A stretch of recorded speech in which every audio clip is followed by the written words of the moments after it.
Hello Year 9, I'm Mrs Green, and as many of you know, I'm in charge of history. I've put together this presentation for you to help you in your decision making about whether to study GCSE History at Abbott Bay. So I found this quote which I thought was a good starting point. You quite often hear that history is about learning from the past mistakes, but actually I don't think it is. I think it's about making informed decisions and helping us understand our society today. So how we connect the dots from things that were happening in the past to what happens today. And quite frequently we've heard on the news some of the comparisons between the coronavirus and the pandemic, and linking it with the pandemic to 100 years ago to the Spanish flu just after the First World War. And again, it's helping us with that understanding. If I was going to study GCSE history, I would first of all want to know, what are the grades like?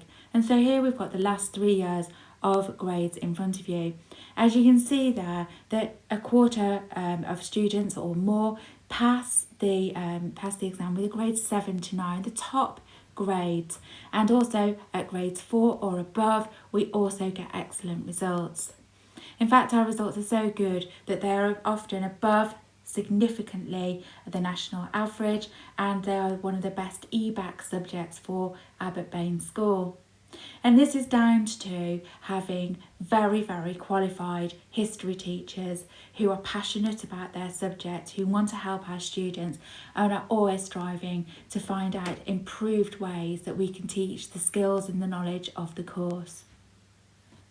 The course is divided into 4 different areas which are examined at the end of year 11 through 2 exam papers. And the paper 1, it makes up the American expansion and consolidation. This is how America started as a country and how it developed.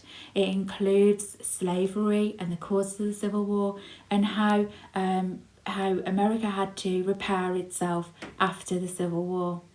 It's a fascinating topic, and a topic that all of our history teachers are very excited about. We've been teaching it for so many years that it really is a familiar topic to us. The second topic that we look at in year 10 for paper 1 is conflict and tension, which is the causes of the First World War and the events of World War I. This builds on some of the work that you did in year 9, but it is not just a repeat of the year 9 course.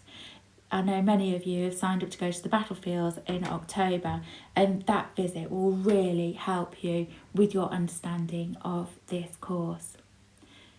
In year 11, we look at Britain, Health and the People. Again, this is another history department favourite because it's just so fascinating and varied, looking at how medicine developed, changed, went backwards in time. And the picture that's used here is quite a topical one. This was produced by the anti-vaxxers in the 1700s who were campaigning against Edward Jenner's cowpox vaccine to cure smallpox. And then one of my personal favourites we look at in year 11 is Elizabeth I. So we look at the latter part of her reign, how this female became such a strong, respected monarch in what was at the time a very male-dominated world.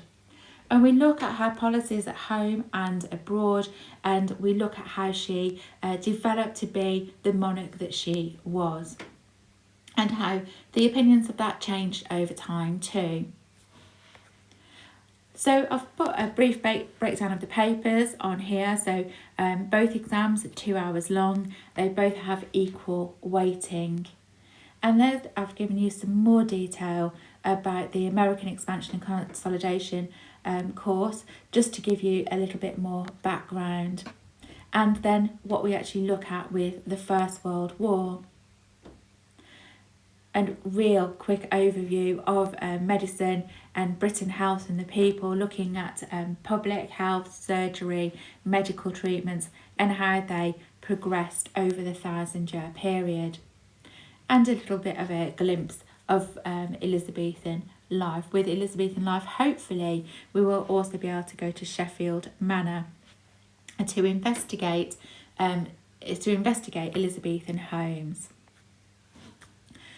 People also ask me, why would I study history? I don't want to be an archaeologist, I don't want to be a history teacher or work in a museum. And those are quite narrow career options. To study history is about giving you the skills that employers and universities really want to see.